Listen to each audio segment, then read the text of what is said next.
குரு சுக்கிர தொடர்புகள் சில நேரத்துல காமத்தை அருவருப்பாக இருக்க வைக்கும். நான் இன்னொன்னையும் நல்லா சொல்லிடுறேன். சில பெண்கள் இருக்கிறாங்க, சில ஆண்கள் இருக்கிறாங்க. காமம் என்பதே அருவருக்கத்தக்கது அப்படிங்கிற சூழல்ல வாழ்றாங்க இல்லையா? அவர்கள் குரு சுக்கிர தொடர்புகள் பெற்றவர்கள். ராமாயணத்துல அருமையான ஒரு வரி வரும். சீதையும் ராமனும் ஒரே ஒரு முறை தான் இணைந்தார்கள். பிள்ளை பெற்றின் பொருட்டுன்னு கம்பர் சொல்லியிருப்பார்.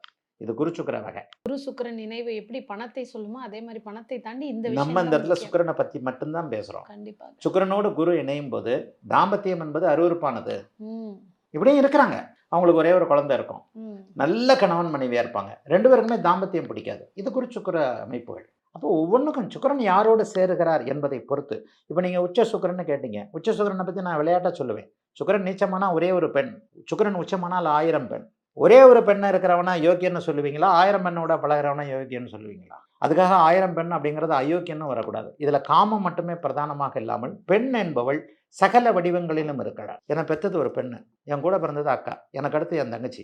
அவளும் பெண்ணு தான். நான் கல்யாணம் பண்ணது ஒரு பெண்ண. எனக்கு பிறந்திருக்கிறாள் ஒரு பெண். அப்போ ஒரு ஆணுக்கு பெண் என்பவள் 5, 6 வடிவங்களில் இருக்கிறாள்.